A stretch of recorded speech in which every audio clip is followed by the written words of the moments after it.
بسم الله الرحمن الرحيم. الحمد لله الذي أنزل على عبده الكتاب ولم يجعل له عوجا قيما لينذر بأسا شديدا من لدنه ويبشر المؤمنين الذين يعملون الصالحات أن لهم أجرا حسنا ماكثين فيه أبدا وينذر الذين قالوا اتخذ الله ولدا ما لهم به من علم ولا لآبائهم كبرت كلمة تخرج من أفواههم إن يقولون إلا كذبا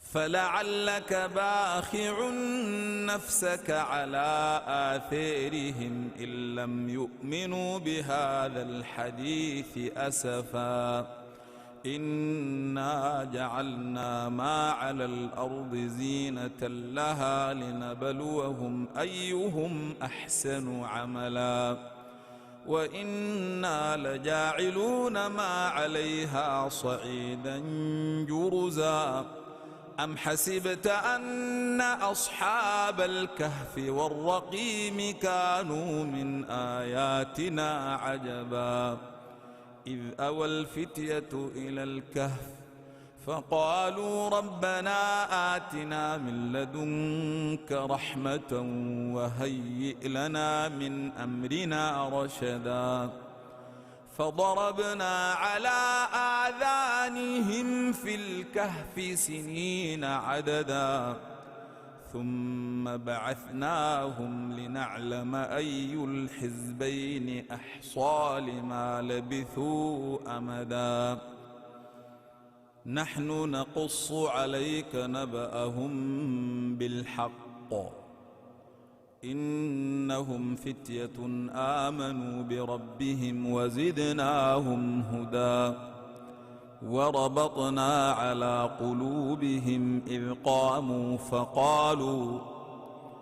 إذ قاموا فقالوا ربنا رب السماوات والأرض لن ندعو من دونه إلها لقد قلنا إذا شططا هؤلاء قومنا اتخذوا من دونه آلهة لولا يأتون عليهم بسلطان بين فمن أظلم ممن افترى على الله كذبا وإذ اعتزلتموهم وما يعبدون إلا الله فأووا إلى الكهف ينشر لكم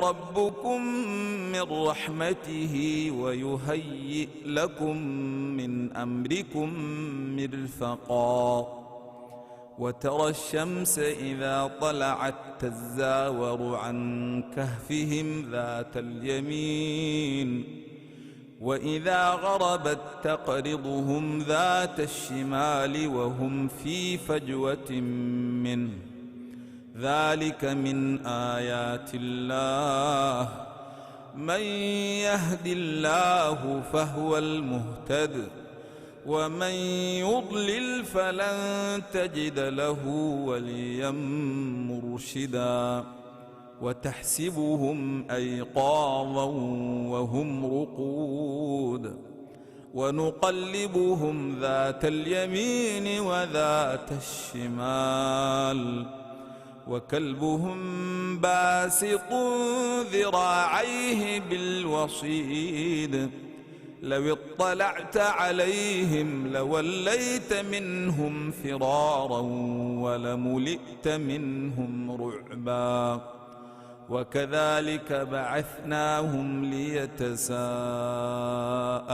بينهم قال قائل منهم كم لبثتم قالوا لبثنا يوما أو بعض يوم قالوا ربكم أعلم بما لبثتم فابعثوا أحدكم بورقكم هذه إلى المدينة فلينظر أيها أزكى طعاما فليأتكم برزق منه وليتلطف ولا يشعرن بكم أحدا إنهم إن يظهروا عليكم يرجموكم أو يعيدوكم في ملتهم ولن تفلحوا إذا أبدا وكذلك أعثرنا عليهم ليعلموا أن وعد الله حق وأن الساعة لا ريب فيها إذ يتنازعون بينهم أمرهم فقالوا ابنوا عليهم بنيانا ربهم أعلم بهم قال الذين غلبوا على أمرهم لنتخذن عليهم مسجدا سيقولون ثلاثة رابعهم كلبهم ويقولون خمسة سادسهم كلبهم رجما بالغيب ويقولون سبعة وثامنهم كلبهم قل ربي أعلم بعدتهم ما يعلمهم إلا قليل فلا تمار فيهم إلا مراء ظاهرا ولا تستفت فيهم منهم أحدا ولا تقولن لشيء إني فاعل ذلك غدا إلا أن يشاء الله واذكر ربك إذا نسيت وقل عسى أن يهديني ربي لأقرب من هذا رشدا ولبثوا في كهفهم 300 سنين وازدادوا 9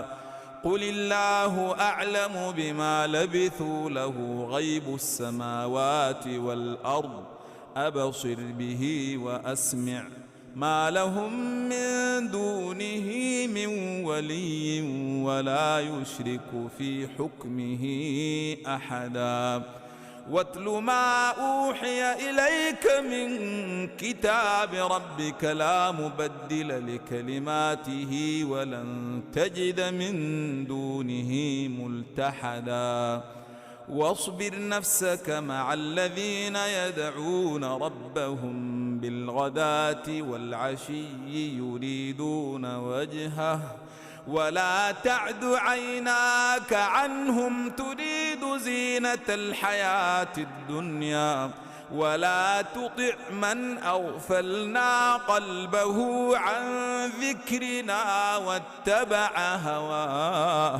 واتبع هواه وكان أمره فرطا وقل الحق من ربكم فمن شاء فليؤمن ومن شاء فليكفر إنا أعتدنا للظالمين نارا أحاط بهم سرادقها وإن يستغيثوا يغاثوا بماء كالمهل يشوي الوجوه بئس الشراب وساءت مرتفقا إن الذين آمنوا وعملوا الصالحات إنا لا نضيع أجر من أحسن عملا أولئك لهم جنات عدن تجري من تحتهم الأنهار يحلون فيها من أساور من ذهب ويلبسون ثيابا خضرا من سندس واستبرق متكئين فيها على الأرائك نعم الثواب وحسنت مرتفقا. واضرب لهم مثل الرجلين جعلنا لأحدهما جنتين من أعناب وحففناهما بنخل وجعلنا بينهما زرعا كلتا الجنتين آتت أكلها ولم تظلم منه شيئا وفجرنا خلالهما نهرا وكان له ثمر فقال لصاحبه وهو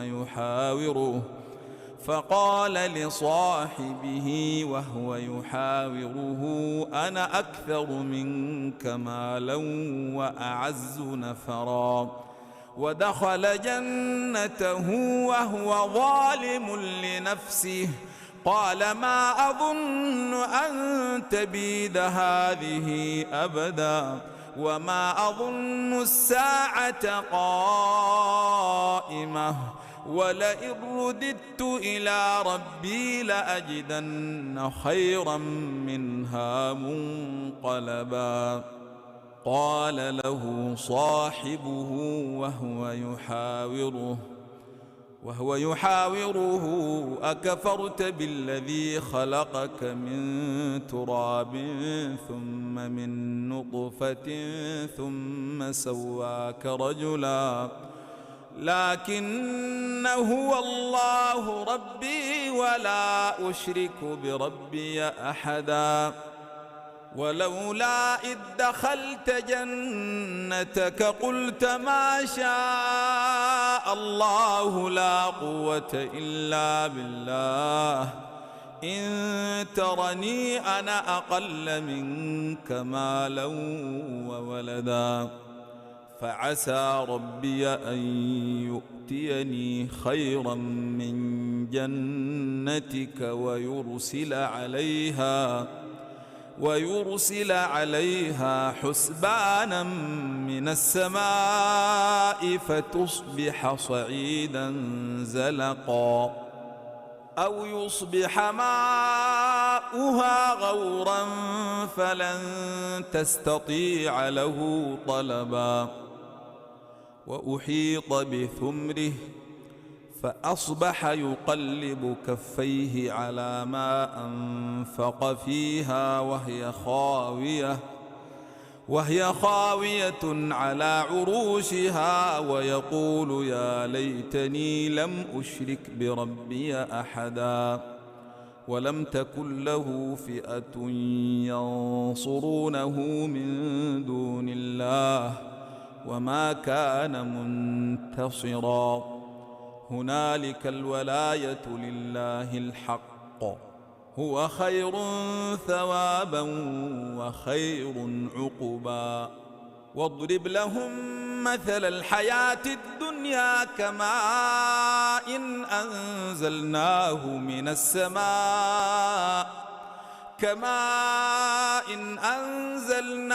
من السماء فاختلط به نبات الأرض فأصبح هشيما تذروه الرياح وكان الله على كل شيء مقتدرا.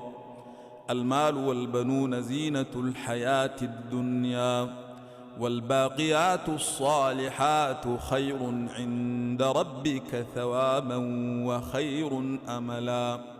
ويوم تسير الجبال وترى الأرض بارزة وحشرناهم فلم نغادر منهم أحدا وعرضوا على ربك صفا لقد جئتمونا كما خلقناكم أول مرة بل زعمتم أن لن نجعل لكم موعدا. ووضع الكتاب فترى المجرمين مشفقين منه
Assalamu alaikum everyone, and thank you for coming to our Muharram lecture series entitled Islam and God Centricity, the final chapter. This year's lecture series is sponsored on behalf of the marhumeen displayed on the TV screen outside the chapel. Can we please recite a Surah Fatiha for these and all other marhumeen?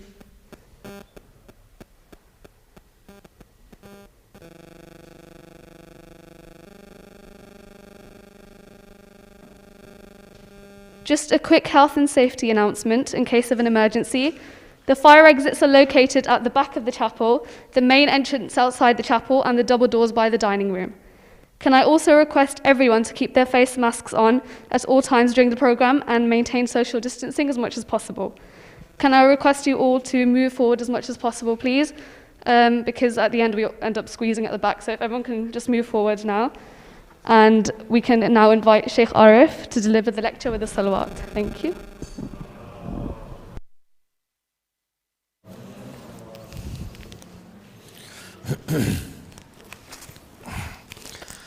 رحم الله من قرأ الفاتحة. بسم الله الرحمن الرحيم مالك يوم الدين إياك نعبد وإياك نستعين اهدنا الصراط المستقيم صراط الذين أنعمت عليهم غير المغضوب عليهم. أعوذ بالله من الشيطان الرجيم. بسم الله الرحمن الرحيم. الحمد لله رب العالمين الذي هدانا لهذا وما كنا لنهتدي لولا أن هدانا الله والصلاة والسلام على أشرف الأنبياء والمرسلين شفيع ذنوبنا وطبيب نفوسنا وحبيب قلوبنا أبي القاسم محمد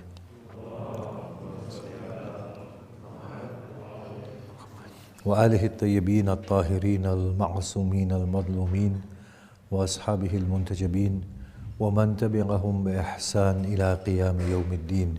بسم الله الرحمن الرحيم.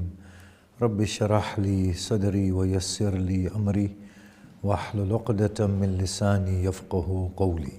أما بعد، السلام عليكم جميعا ورحمة الله وبركاته.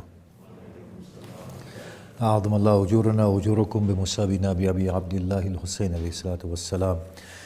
Picking up from where we left off yesterday in the case of wilāya takwīniyya, the full ability of the Blessed Prophet and his family to intervene in matters of existence, to mold existence and to make it obey to them at will.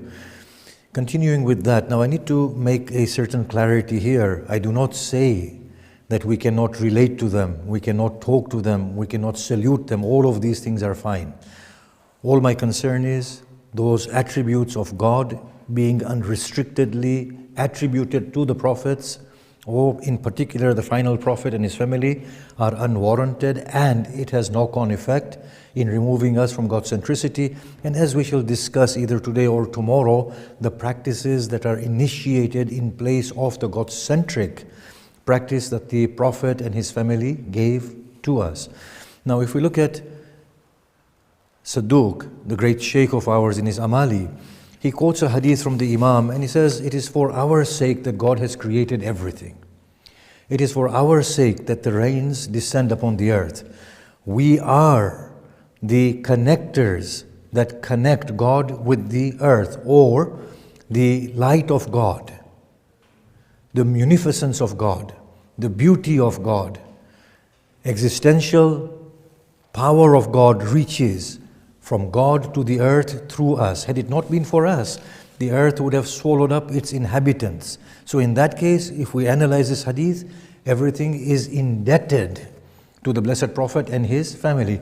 And from here we get hadith kisa, for example, the sentiment that had it not been for Fatima, her father, her husband, her children, I would not have created the seven heavens, or the earth, or the seas, or the rivers, or the sailing ships, so on and so forth. Now Kulayni again brings in this sort of a hadith. And Kulayni says that in addition to all of this, God made these people witness the creation as He created the creation. Now when we look at the Quran is adamant. God says, مَا أَشْهَدْتُكُمْ خَلْقَ أَنفُسِهِمْ.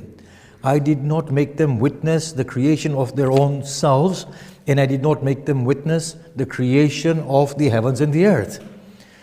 So we see here, by contrasting against the Quran, that something is not sitting well at all. Then we come to our grand ulama, Sayyid Khomeini. He agrees to this hadith that they were lights sitting at the foot of the throne of God at the very beginning. Sayyid Al-Khuy also agrees that they have wilāya takwīniyya. It is for their sake the whole of the creation has been created. The initiation of humankind is through them, and to the effect that they can command and prohibit, something that we will come to afterwards. Now, when we look at the Quran, at times the Quran explicitly rejects any potency to other than Allah subhanahu wa ta'ala. And whenever the Quran does give any type of discretion to other than God, it makes sure that it reverts it back to Allah subhanahu wa ta'ala in one way or another. So the potency given to the angelic beings and the sort of functions that they perform, Allah will from time to time drive it back to Himself. So when we look at the Quran, it's a message of unity of God, not only in its creative aspect, that God is the only creator, but also in terms of devotion owed to God for creation and for any impact within existence. God is extremely, extremely adamant, although these higher entities are admitted to in the Quran. I don't say they are not.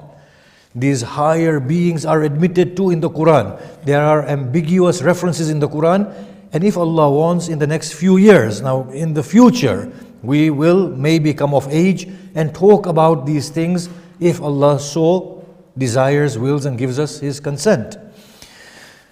But for now, if we look at the Quran, either it is totally denying any worth to other than God, or it is admitting to the creative force of other than God, the potency of other than God, but it is very adamant to revert it back to God at every point, that it is only God. You are supposed to see only Allah subhanahu wa ta'ala. When we look at the Blessed Prophet, the Blessed Prophet, he says, لا أملك لنفسي نفعا ولا ضرا.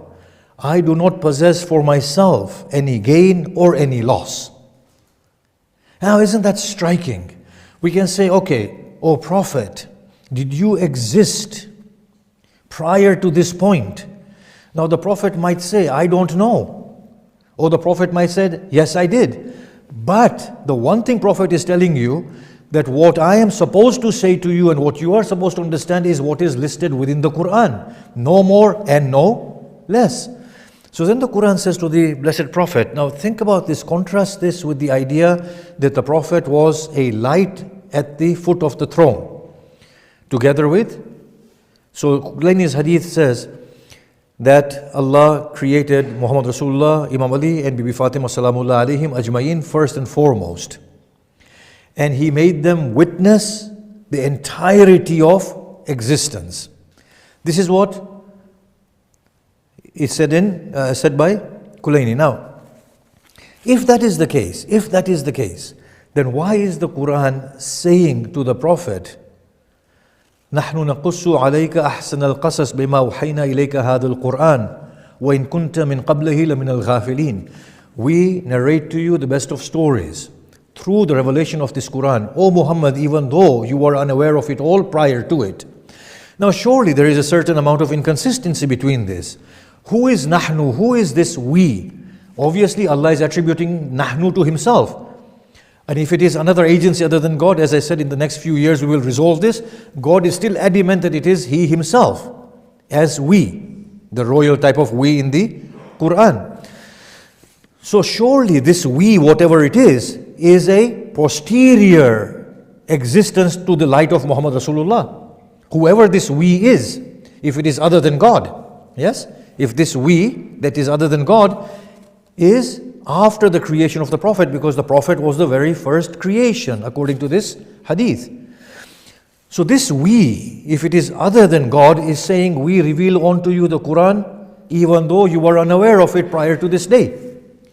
Now if this we is Allah subhanahu wa ta'ala Himself, then in that case Allah created the Prophet Muhammad first, and after that presumably He created Yusuf, yes, Yaqub, Ibrahim, and in the surah Yusuf who comes after Prophet Muhammad, how does Allah say to Prophet Muhammad, you are unaware of the story of Joseph prior to us revealing it onto you?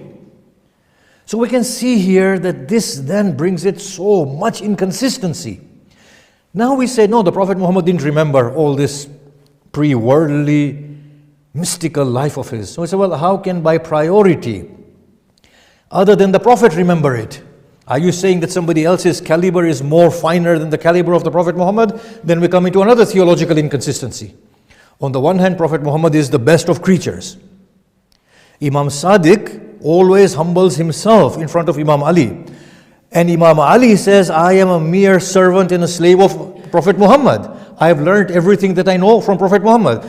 So the Prophet Muhammad says, I don't know. I don't even know what will be done to me. I am being led by the revelation, right? I don't know the unseen. I can't bring any good to myself. I can't dispel any evil from myself. But Prophet Muhammad's grandson Imam Sadiq says, he was created as a light at the foot of the throne before anything else was created.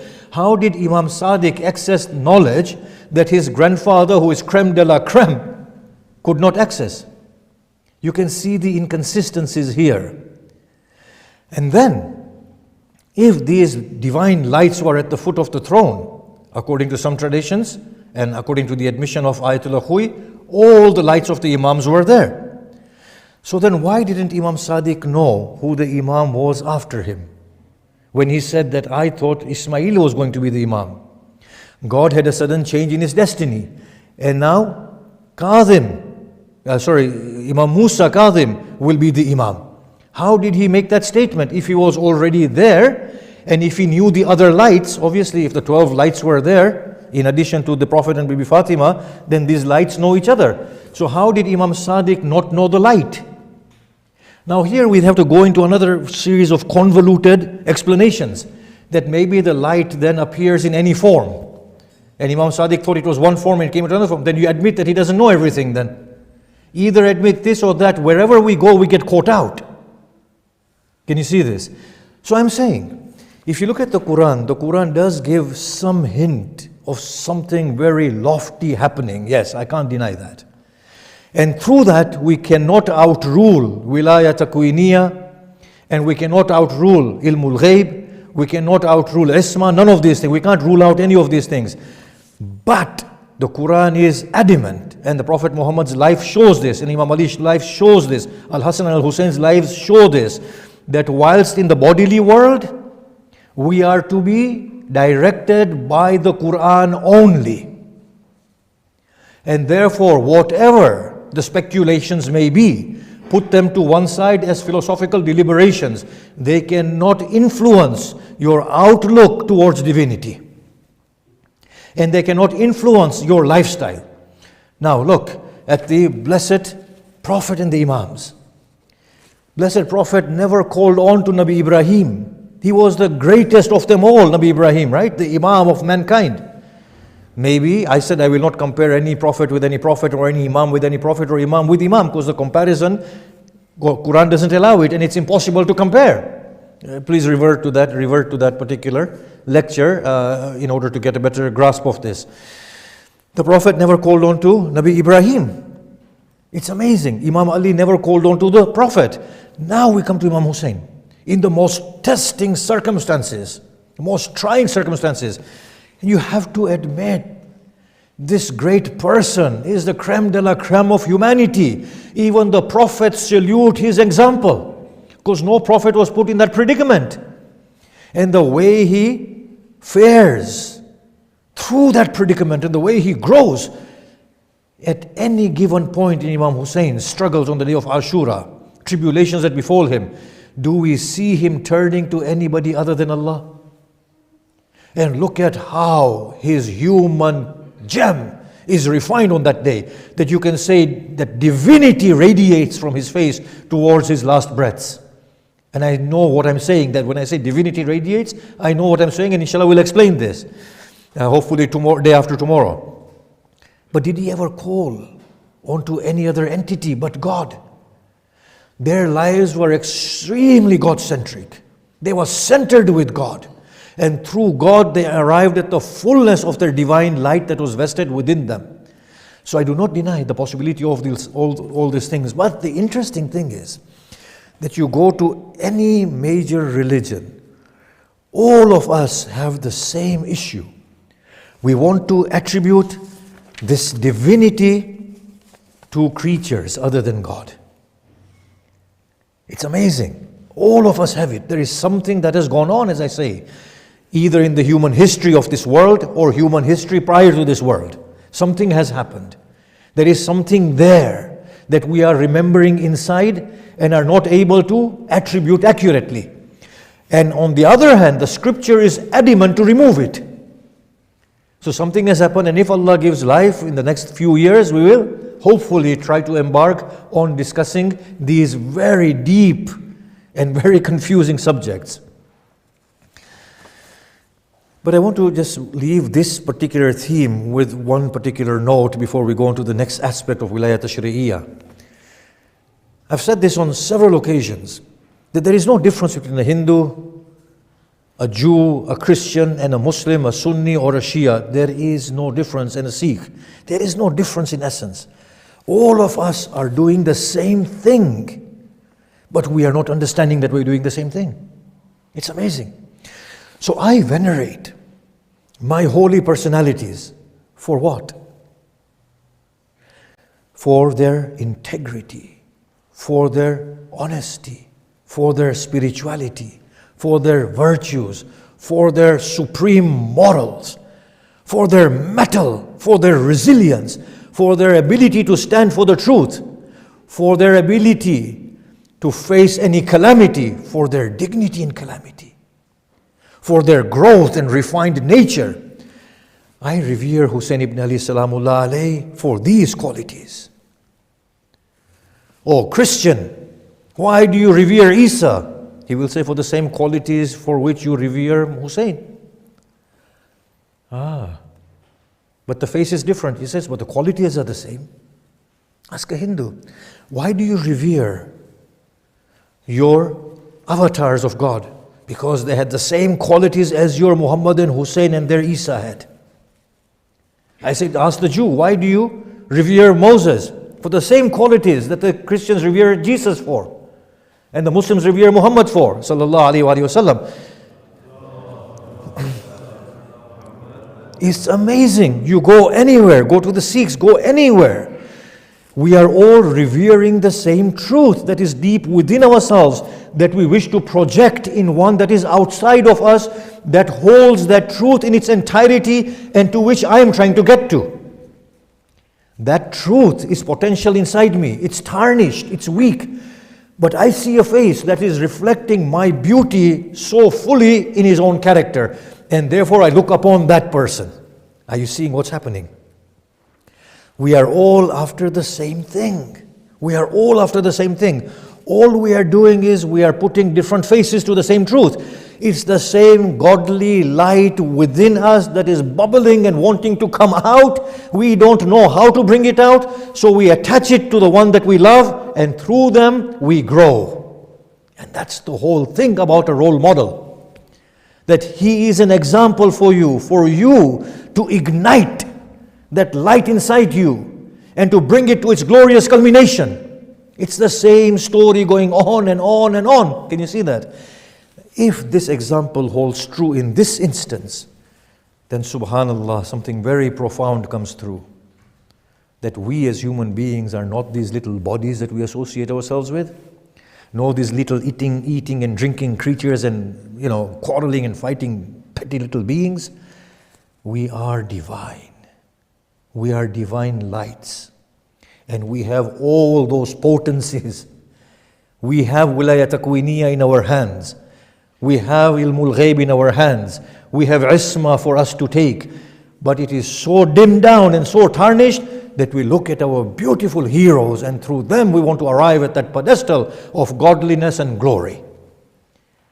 That seems to be the final analysis. But there's a caveat here. God says, but give it all to me. Surrender to me. Totally efface yourself in me, so that when you go, your limitations are breaking and my fullness will emerge. I'll revert to that Hadith Qudsi before we close this one and go on to the next one. And I know Mufassirin will say, Muhaddithin will say, this is not authentic Hadith anyway. The Hadith says, be obedient to me, I can make you so that I make you my own like. The thing is that this is not far-fetched, because the angels were told, when I breathe into him of my spirit, we have that godliness residing in here. Can you see that? And that's why our minds are confused. There is something lofty we are after, but we've become totally confused and we conflate things. Now we come to the issue of wilāya tashrīʿiyya, because it's very important we conclude this today, so we can embark on the concluding talks tomorrow and day after. So wilāya tashrīʿiyya, according to the aforementioned hadith of Kulayni, he finishes with this particular sentence, that Muhammad and Ali Muhammad will command whatever they want, they will make halal whatever they want, and they will make haram whatever they want. Now, if you have this notion that the Prophet and his family are totally infallible, they can't make slightest of mistake, there's no error in judgment, leave aside sinning, major, minor, outer, inner. And the Quran says no, everyone felt a sense of sin internally. Quran says everybody made mistakes. Quran said all the prophets, not all, but those that we cited, forgot. First and foremost, it's totally inconsistent with the Quran, this particular hadith. Now, if they were going to make halal and haram at will, and they have wilāya takwīniyya, and they have ilmul ghayb, and they have isma, then is it any wonder that the religion has moved away from God? I just want us to pause here for a second. Do we read the Quran? Do we get guided by the Quran? The question, do we get guided by the Quran? It's a speech of God for us. Our origin, our destiny is inside there. How to be virtuous, how to be moral, how to be righteous, how to be just. Do we read the Quran? Think about it. Had we been reading the Quran, majority of these lectures would have stopped, because the audience would have pointed out that this is inconsistent with the Quran, whatever you're saying. Most of these ahadith would be rejected because the audience would say this is inconsistent with the Quran, explain it. Is it any surprise that the mosques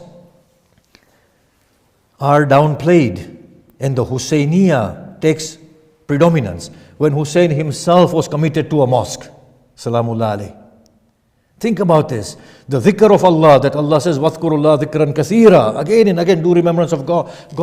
The dhikr has gone down, but Marsiya, Noha have perpetuated and increased year in, year out.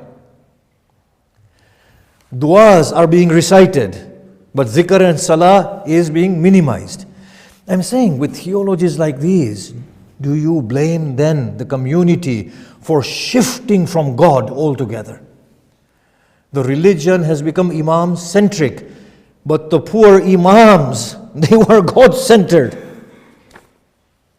Which imam taught this? This is a huge thing that we need to reflect upon and we need to think.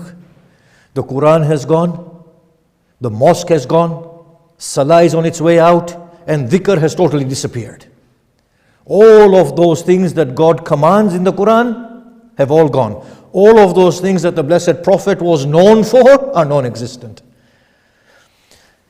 When I went to Hajj in the 80s the first time, and then in the early 90s, I noticed one thing, seriously, it was not nice. I'm not having a dig. I was carrying my Mafatihul Jinan to the Kaaba. And for the duration of my stay in Hajj, I read from Mafatihul Jinan, I didn't pick up the Quran. Now you might say, that's you. But then I noticed many other Hujjaj carrying Mafatihul Jinan. Can you see this? Then I noticed that whenever it was time for Salah, we would leave and go back to the hotel. When the Muslim Ummah used to flock to Masjidul Haram, A few of us used to leave Masjidul Haram and go to the hotels. The Quran says, you are one body, one ummah. Look at what has happened to us. Think about these things very, very carefully. Now, wilāya tashrīʿiyya. What does that mean? It means right to formulate originally the Sharia of Allah, to make halal and make haram, as the hadith says. When God delegates this right, then other than God can legitimately make the Sharia. But wilāya tashrīʿiyya means that if other than Allah, who has been authorized, were to make Sharia, Allah subhanahu wa ta'ala either consents to it, or endorses it, or says it is me who is doing it. So these are the ideas behind wilāya tashrīʿiyya. Now for this we have the verse, مَا أَتَاكُمُ الرَّسُولُ فَخُذُوا وَمَا نَهَاكُمْ عَنْهُ فَانْتَهُوا. Whatever God, the Prophet of Allah gives you, take. Whatever He prevents you from, abstain from that. According to this verse, led to its logical conclusion, the Prophet can abrogate the Quran. And we admit to it in our theological debates that the Prophet can potentially abrogate the whole of the Quran if he wants to, according to this verse.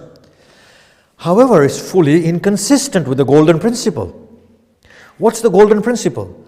The golden principle is that the Prophet said, whatever is from me, check it against the Quran. If it goes against the Quran, reject it. So if the Prophet was given the authority to abrogate the Quran, then it goes against the Quran, so throw it away. So we are seeing that, no, wait a minute, the Prophet cannot abrogate the Quran by his own golden principle. Are you seeing it? Then we have another verse.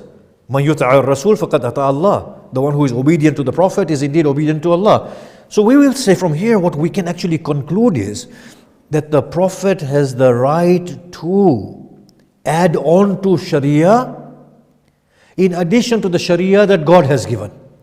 The Sharia that God has given is within the Quran. Whatever is outside the Quran potentially is something that the Prophet is giving. Okay, fine. But it cannot conflict with the Quran. In other words, it cannot reduce the Sharia of the Quran. Because otherwise, it's conflicting with the Quran, and the golden principle states that that hadith is false. We've got it so far. Now, let us go quickly through the meaning of Sunnah. Sunnah is the tradition of the Prophet as opposed to the Quran. That's one utility of the word Sunnah. The other utility of the word Sunnah is something that is not wajib, it's mustahab. The third utility of the Sunnah is something introduced by the Prophet as an obligatory act as opposed to the fard, the obligations that God has made. Now we have examples of this. Allah has only made 2 rakat namaz wajib. For Subuh, Dhuhr, Asr, Maghrib and Isha. Allah has only made 10 rakats wajib. The Prophet added 2 upon Dhuhr, 2 on Asr, 2 on Isha and 1 on Maghrib. Allah subhanahu wa ta'ala endorsed it. This is Sunnah, which could be a point of tashrīʿ and wilāya tashrīʿiyya. One of the reasons why we have this notion is that when you're on travel, the additions that the Prophet has made drop, and we are remaining only with the 2 rakats that Allah has made obligatory. That's one of the reasons given. Then again, we get this hadith that the salah will only be repeated if you falter with 5 things. What? Qibla, if you don't face the Qibla. If you forget, if you don't do the sajda, if you don't do the ruku, if you pray outside your time, and if you pray without tahara. Why these 5? Because God has stipulated these 5. If you get the qira'at wrong, you can remedy it. If you get the tashahud wrong, you can remedy it. Whatever the Prophet has given in addition can be remedied. But if you are attentive, then you have to pray it as wajib. Again, God prohibited wine. The Prophet extended it to every intoxicant. These are the arguments.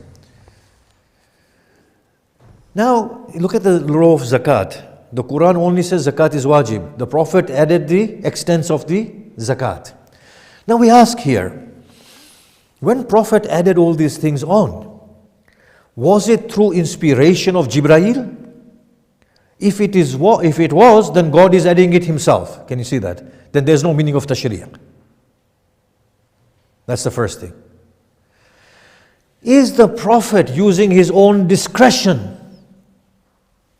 In which case, the Prophet's penetrative insight is so accurate that it is as God wants it.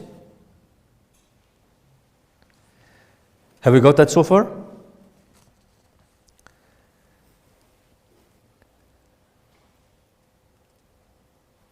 However, there is a bit of a conflict here.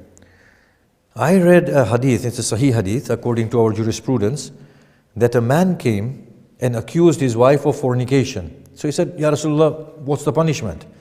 The Prophet said, I do not have any punishment in my book. The Prophet didn't do tashrīʿ. There is a bit of a conflict here, can you see that? The Prophet did not do any tashrīʿ. Until the verses of Surah An-Nur were revealed, that if somebody accuses his wife of wrongful deeds, then he has to take an oath by the name of God, and she can revert his oath by taking a counter oath. And that's when the rule was revealed. But the Prophet did not do tashrīʿ. Now even if we say that the Prophet did do tashrīʿ, then we will say, well, there are two types of tashrīʿ that the Prophet can do. One are within devotional and one are within non-devotional matters. In non-devotional matters, when the Prophet does tashrīʿ, let us say the quantities of zakat, we will ask immediately, why was zakat stipulated in the first instance? And what was the rationale behind the Prophet giving those extents? Because it has to make sense. We can't follow a senseless law. So as soon as the Prophet explains to us the rationale behind that law, and we have grasped the rationale, we will say it's no longer working, and we can then reformulate it. Can you see that? So if the Prophet did do tashrīʿ, and even if it was led by Jibreel, we will say that, wait a minute, we can rethink this law. I just want to extend this issue further. Now come to the devotional acts, that the Prophet is beholden to the Quran, and there is minimal tashrīʿ in there, like adding on the 2 rakat. Now here, what if the circumstances change? What if the night in a particular region stretches to 20 hours? Will we not then be able to use our minds and say that the whole purpose of a fast was meaningful abstention that is productive and beneficial for the bodies?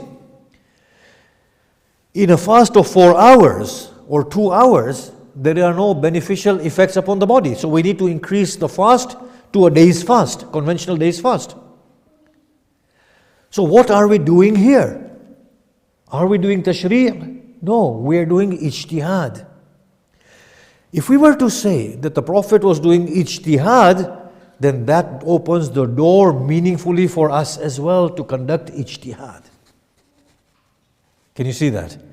If we were to say that the Prophet was doing tashrīʿ, then even then we can open the door again by saying that the values that the Prophet intended are not being secured. Now, when the Mahdi comes, the charge against the Mahdi will be that he is bringing a different religion.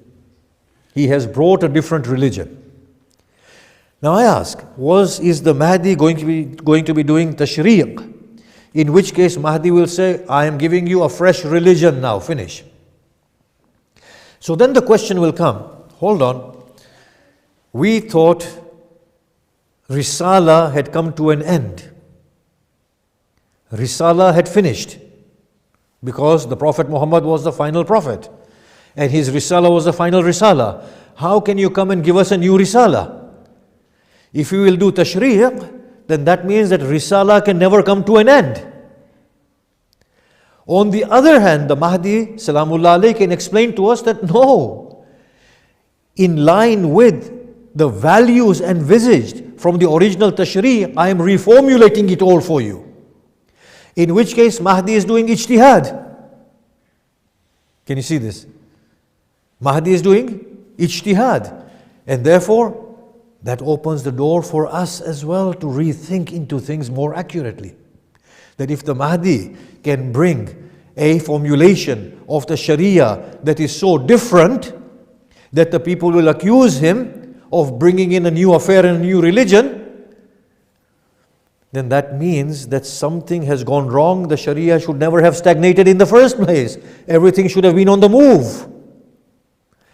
We have stagnated, and the Mahdi will come and reformulate it all.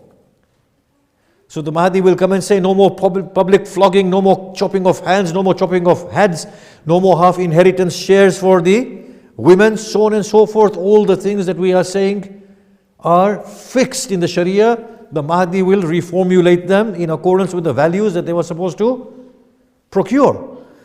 Now this can either be tashrīʿiyya, in which case the problem will be, has Jibreel started coming back? Or it can either be ijtihad. Now, I want to just say that it might not be tashrīʿiyya, it might be ijtihad. Even though I, in my philosophy, would accept tashri' perfectly fine. But I think it might be ijtihad. Why? When Imam Sadiq Salamullah alayhi was asked for rulings, if you look at our books of jurisprudence, he would always say, this is the verse of the Quran. He would never say that I am adding this on to religion. Because had he said that, the people around a Sadiq would have said, what sort of a person are you and the grandson of the Prophet? You are supposed to follow the Prophet in the Quran. You're going against the Quran. Nobody accused him of that. They all said he is the most learned person in terms of the content of the Quran. Imam Sadiq never said anything that is inconsistent with the Quran or additional to the Quran.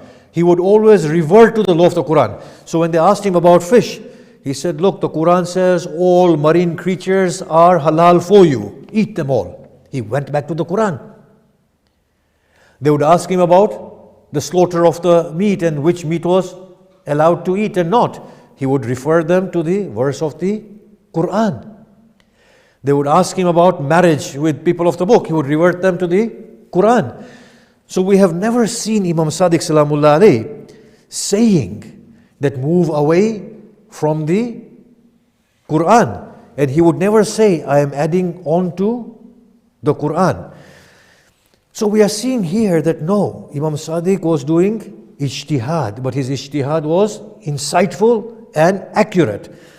Now we had a Sims gathering at the Center of Intra-Muslim Relations, where we were discussing the Sahaba and their Sunnah, and the Ahlul Bayt and their Sunnah. Now the Shia presenter, please have a look, is a very renowned scholar of ours. He was talking about the Sharia, Muhammadiyya extending beyond the Prophet Muhammad. Why? Because of this notion of tashrīʿ, that the Sharia has not come to an end. Actually, we believe this. Whether we acknowledge it or not, whether we have scrutinized the whole theory to philosophical scrutiny or evaluation or not, we actually believe it. So we believe that the Imams are giving the law of God. They are not interpreters, but they are originally giving the law of God, which is more like either they know, in accordance with that hadith, they can make halal and haram, or they are doing tashrīʿ. Can you see that? And that is one of the reasons why, when we find hadith attributed to the Imam that are in conflict with the Quran, we follow the hadith of the Imam. So you say again and again that the Quran does not have the issue of najasa of human beings inside it. It doesn't have it. Innamal mushrikuna najas, as we explained, meant that they are filthy in terms of their inner being. But we have interpreted that retroactively to mean physical najasa. Now if you look at the articles that obviously are written in our last year's contribution, that there was no notion of human najasa. The notion of human najasa comes afterwards, and then we take from the light of hadith, and I don't believe those hadiths are accurate at all, and then we interpret the Quran in light of the hadith. Whereas originally there was no najasa in the Quran of human beings.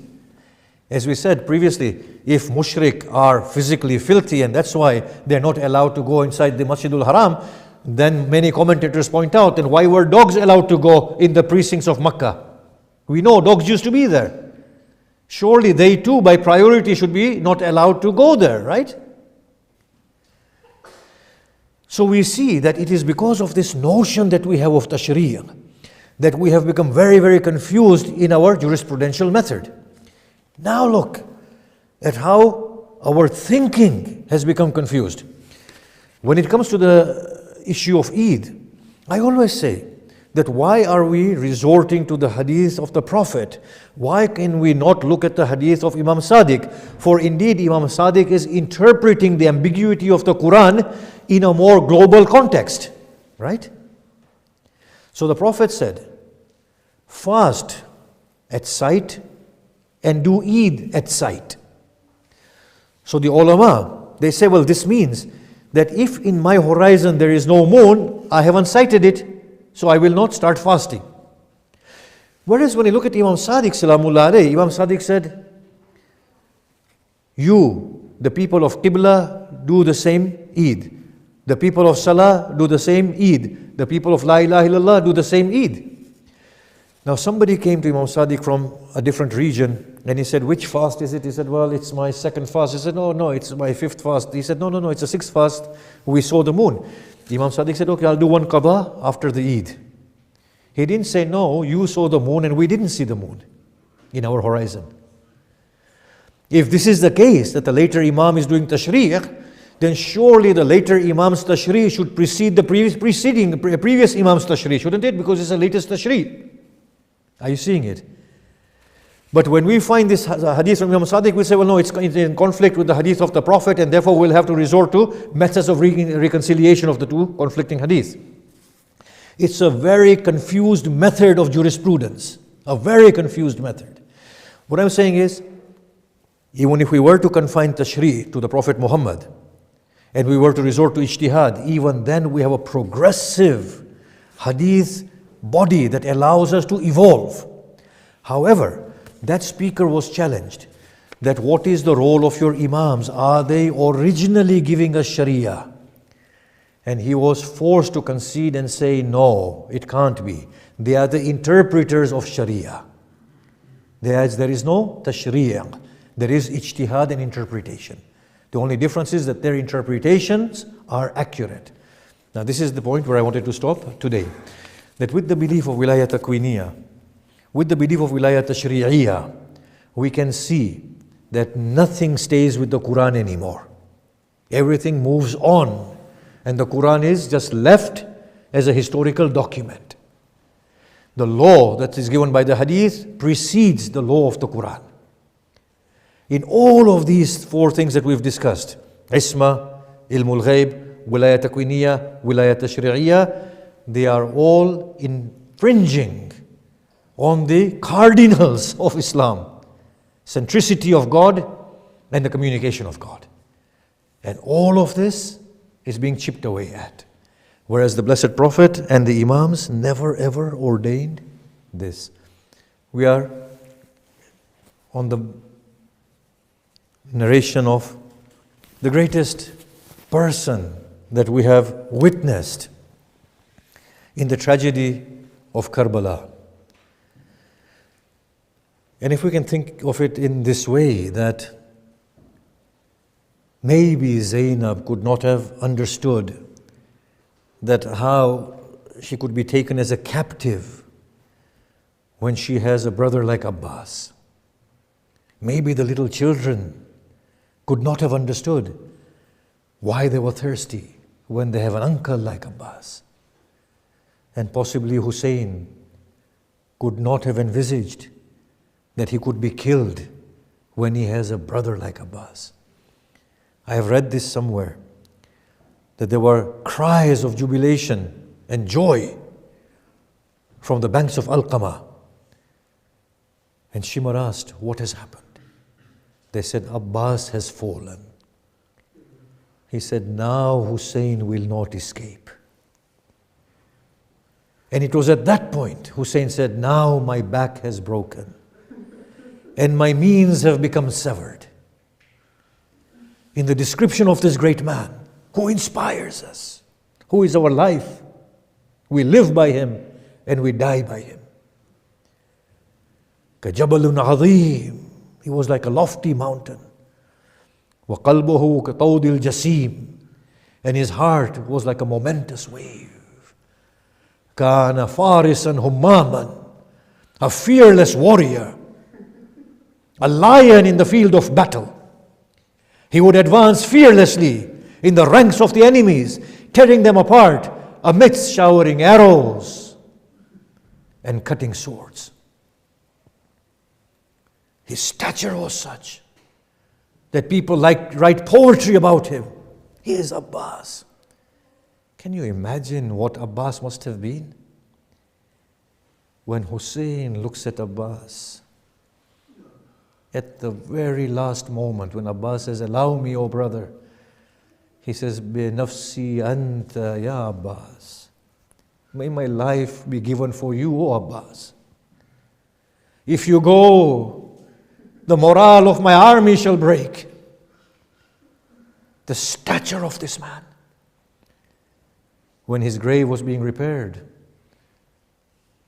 the builder asked Sayyid Bahrul Ulum, he said, "Do you not say that Abbas' stature was such that when he would ascend upon his steed, his feet would touch the ground?" He said, "Indeed, Abbas was like that." He said, "Then why is his grave so small?" Bahrul Ulum cried out and he said, فَقَطَعُوهُ إِرْبًا إِرْبًا. They hacked him into pieces. If you go to Karbala and you see where his arms were cut and where he is buried, from that point to that point he was on the back of his steed being attacked by the enemies, until they say Abbas did not descend, but whatever remained of Abbas's body descended. Look at how gallant this man is. Amongst many of his attributes is one in which he is known as Hamilul Liwa, the bearer of the standard. I imagine the strength in this man's arms and in his heart. It is said when the spoils of battle were being brought into the court of Yazid, he looked at all the standards. Then he saw a standard and he said, "Whose standard is that? There is no place on that standard that has remained intact. It is only the place where the hand held it." They said, "It is the standard of Abbas. It did not fall until his arm was cut." He said, "By God, Abbas, you refuse to surrender. This is how a brother defends his brother." But look at the great strength of Abbas. Can you imagine? Hussein and the family of Hussein are reliant upon the strength of this lion of Hussein. His right arm is cut. He cries out, "Walau qata'tum yamini." Even if you were to cut my right arm, "Inni abadan uhami an dini." I will not cease defending my faith. Wa imamun sadiqun amini. And my righteous imam. And he continues. When his left arm is cut, he says, "O soul, with their treachery, they have cut your left arm. Fear not their wrath, and take the glad tidings of the Rahman." But can you imagine the heart that cries out at that point? Abbas is also known as Qamar Bani Hashim. In the Battle of Siffin, he was of a tender age. Nobody would face Imam Ali in the battlefield. He had a way of effortlessly killing his opponent. In single combat, a very renowned warrior called on to his equal from Imam Ali's side. Imam put a face mask on Abbas's face and sent him. Abbas rode into the battlefield and effortlessly put the warrior to death. There was a cry and commotion within the enemy ranks. "It is Ali, he is deceiving you with a face mask. Approach him not." As these exchanges were taking place, Ali rode from behind. He came next to Abbas, and as he unveiled his face, He said, Ana Ali ibn Abi Talib. And as Abbas's face appeared, the luminous, radiant Abbas, وَهَذَا قَمَرْ بَنِي Hashim. Then this is the radiant moon of the Hashimis. The stature of Abbas. He is also known as Saqqa, the one who brings back water. Now it is for this that we remember Abbas. All have died. Abbas looks at Hussein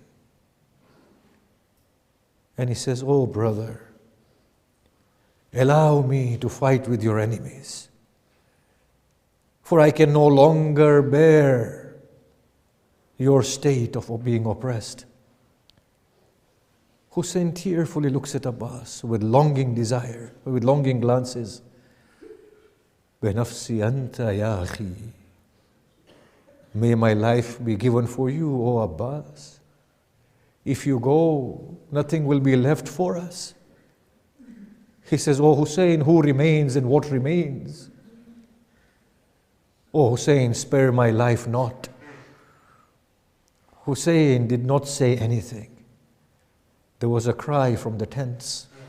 "Abbas, take news. A child may have lost life due to thirst." Abbas goes inside and he sees little children rubbing the skins of the water skin upon their bellies so that their thirst could be quenched by the coolness of the water skin. Abbas picks up the water skin and says, "Oh children, I will go and get water for you." He comes to Hussein and says, "Oh Hussein, allow me to get water for them." Imam Hussein looks at him, knowing full well that he's not going to find his brother again. He says, "Abbas, go and get some water." Before ascending his steed, Abbas kisses the forehead of Hussein. Both the brothers ascend their steeds. Abbas makes a prayer, says, "Oh Allah, allow me to bring back some water." Abbas, as he rides away, Hussein accompanies him. The enemies intercept. Arrows are shot. Imam Hussein is wounded. Abbas looks at Hussein and says, "Oh brother, turn back, go back to the camp." Abbas goes on. He comes to Al-Qama, removes the heavy guard, enters within Al-Qama, cups water and draws it near to him. And as he sees water, he says, "Ya nafsu, O soul of Abbas, huni, concede. It does not befit you to live after Hussein. This is your Hussein surrounded by enemies, dying of thirst. Shall you consume of the cold water?" And then in a rage he throws the water and he says, "Wallah ma hadha fi'alu dini. By Allah, my religion does not allow me such a thing." He fills the water skin. He comes out of the Euphrates. They attack him from all sides. Abbas wards off their blows. Hussein's sight falls on the standard of Abbas, and he breathes a sigh of relief. As Abbas makes his way towards the tent, his right arm is struck. Abbas grabs the water skin with his left hand. His left arm is struck. Abbas grabs the water skin with his teeth and directs his steed towards the tent. Arrows are released. One penetrates into his blessed eye and the other in the water skin. As the water gushes forth, Abbas stops his steed. As he stops his steed, an iron mace descends upon his blessed head.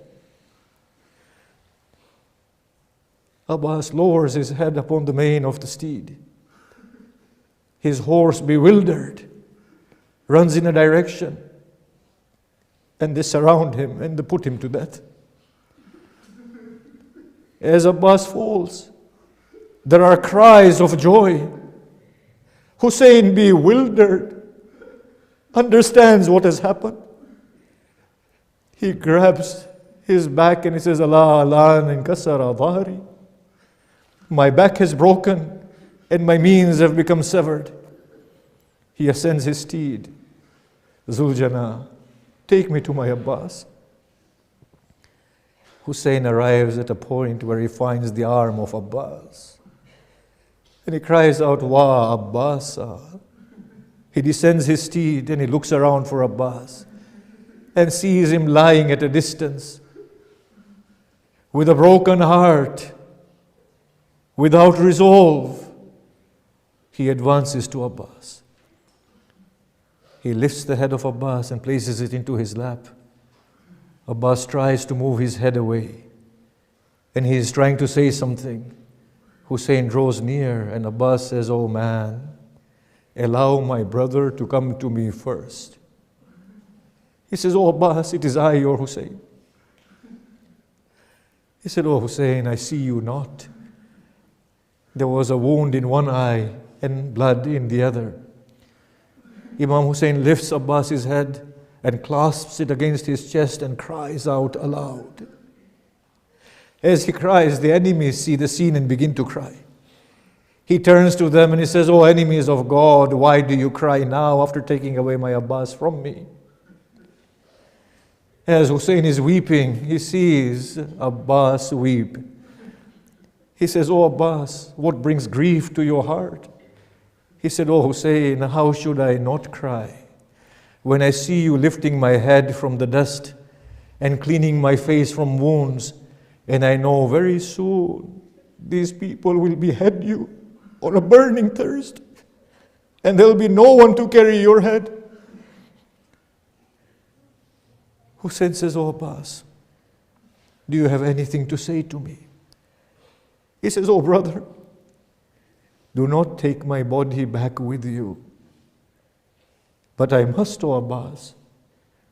O Hussein, I had promised them water. I have failed them. If Zainab sees me in this state, her morale will break.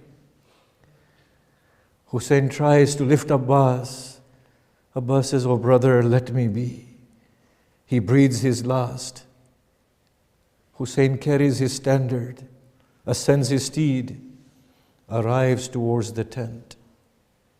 Little children come running out to receive Abbas. Sakina sees her father in a defeated state. She says, Oh father, do you have any news of my uncle Abbas? He lies slain at the banks of Al-Qama. Zainab comes, she says, Oh brother, why didn't you bring my brother back to me? He said, Oh Zainab, he did not wish you to see him in this state.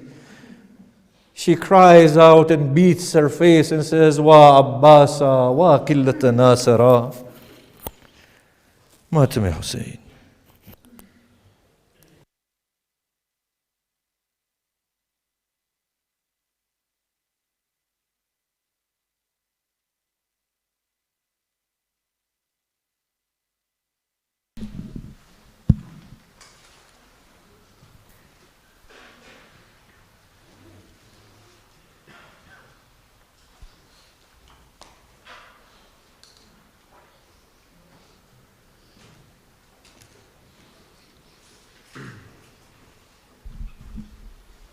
Ya Hussein, Ya Hussein, Ya Hussein, Ya Hussein, Ya Hussein, Ya Hussein, Ya Hussein, Ya Hussein, Ya Hussein, Ya Hussein, Ya Hussein, Ya Hussein, Ya Hussein. Ya Hussein, Ya Hussein, Ya Hussein. रो रो बुलाए ज़ैनब आजा अब्बास तुझे रो रो बुलाए ज़ैनब आजा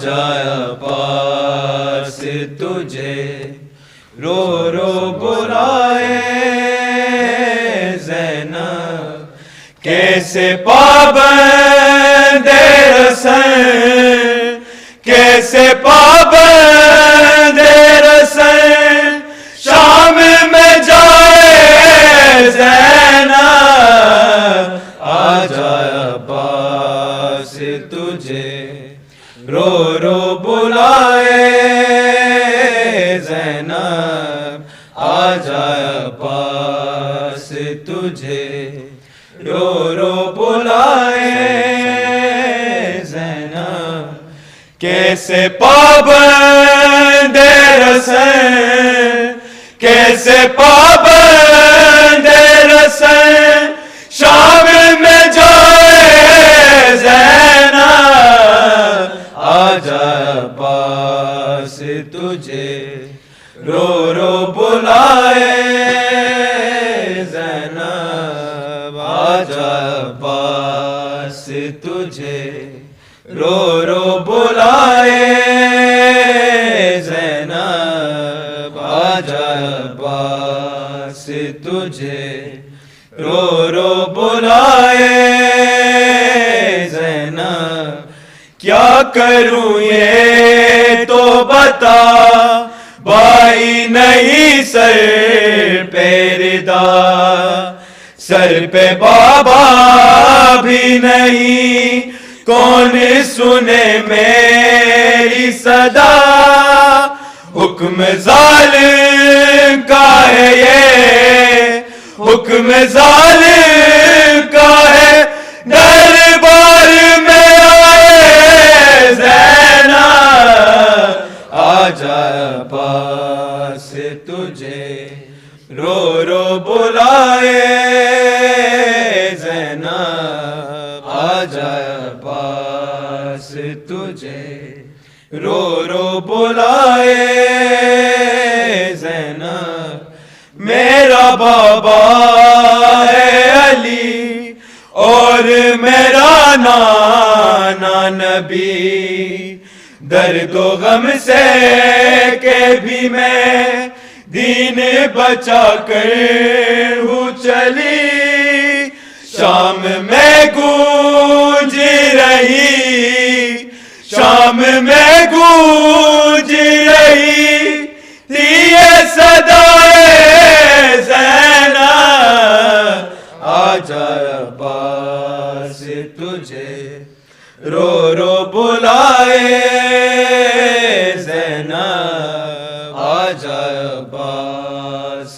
تجھے رو رو بلائے زینب آ جایا پاس تجھے رو رو بلائے زینب بعد شبیر کے ساتھ میں نہیں آئی رباب غم زدہ بہن کو اس بات کا دے بھائی جواب دھوپ سے اس کو بتا دھوپ سے اس کو بتا کیسے اٹھائے زینب آ جایا پاس تجھے رو رو بلائے زینب آ جایا پاس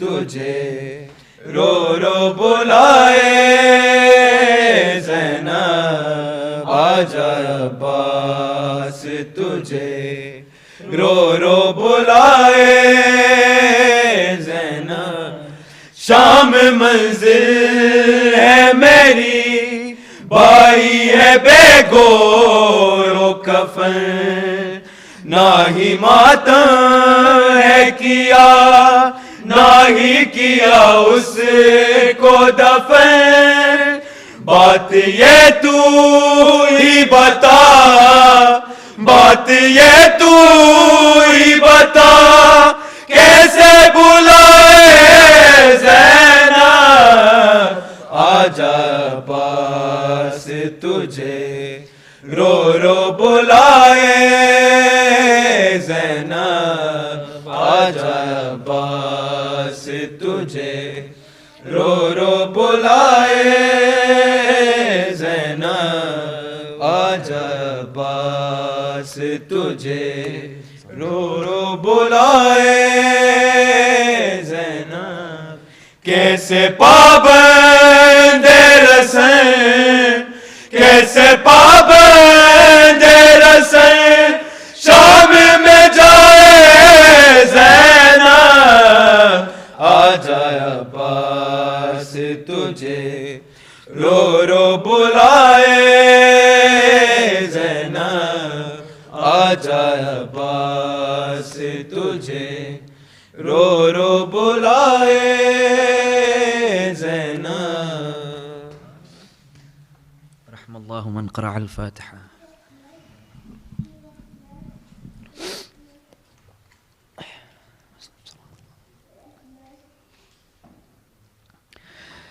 السلام عليك يا أبا عبد الله، السلام عليك يا ابن رسول الله، السلام عليك يا ابن أمير المؤمنين وابن سيد الوصيين، السلام عليك يا ابن فاطمة الزهراء سيدة نساء العالمين، السلام على الحسين وعلى علي بن الحسين وعلى أولاد الحسين وعلى أصحاب الحسين جميعا ورحمة الله وبركاته. السلام عليك يا غريب الغرباء وبعيد المدى، السلطان أبا الحسن مولانا علي بن موسى الرضا، كن شفيعنا وشفيع والدينا في يوم الجزاء ورحمة الله وبركاته.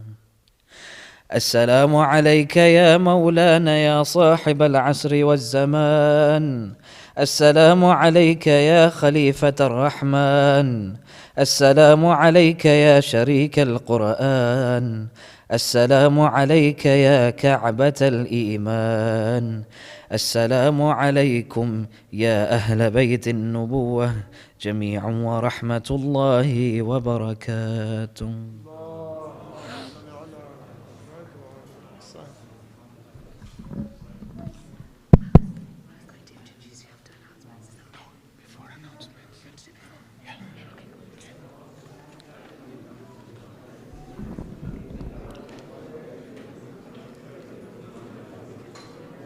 Salawat ala Muhammad wa ali Muhammad.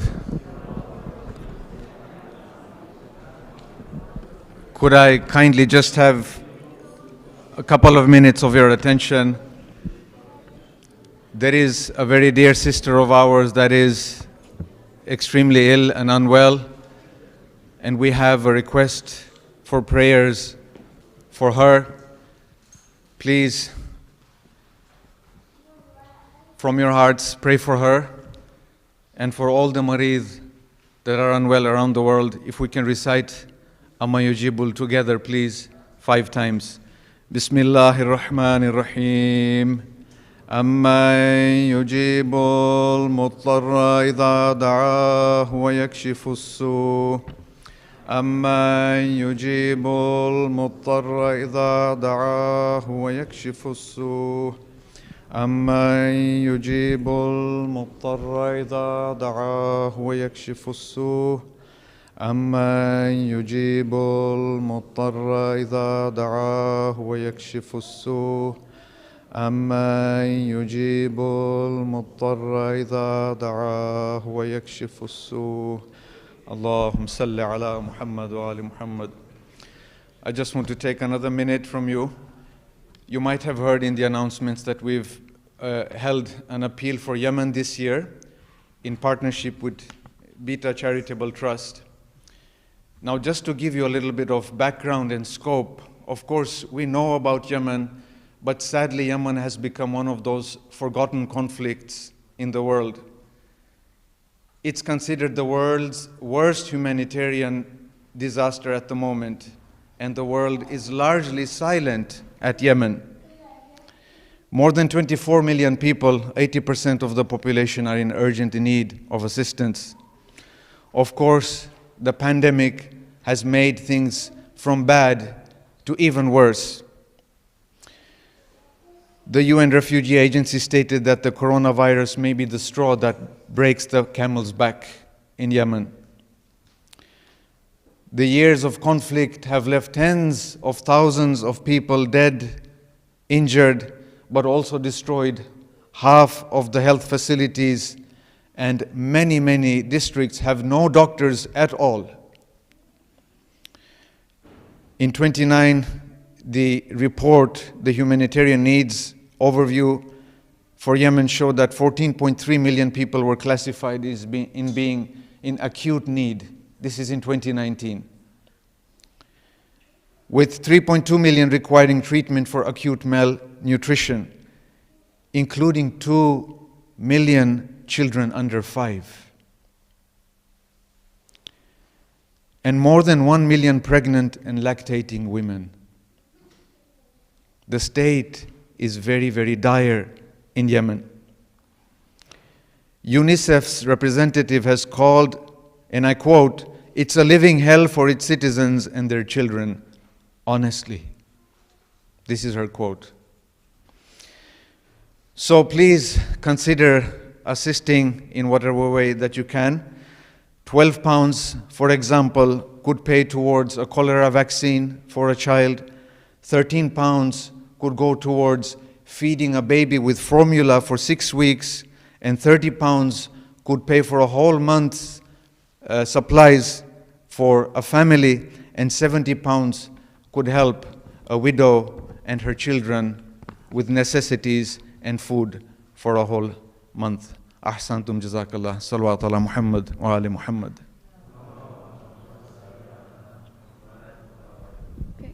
Thank you, Shaykh. I think that's given us all a lot to think about. Just a couple of final announcements before you all leave. A selection of the latest publications by AMI Press are available for sale in the entrance foyer, where you can also donate towards the Muharram lecture series and towards the Yemen Fund.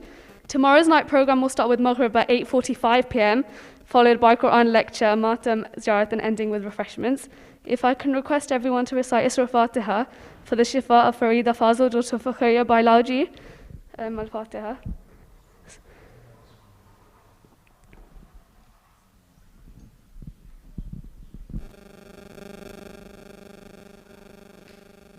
You may now make your way outside for refreshments. Thank you.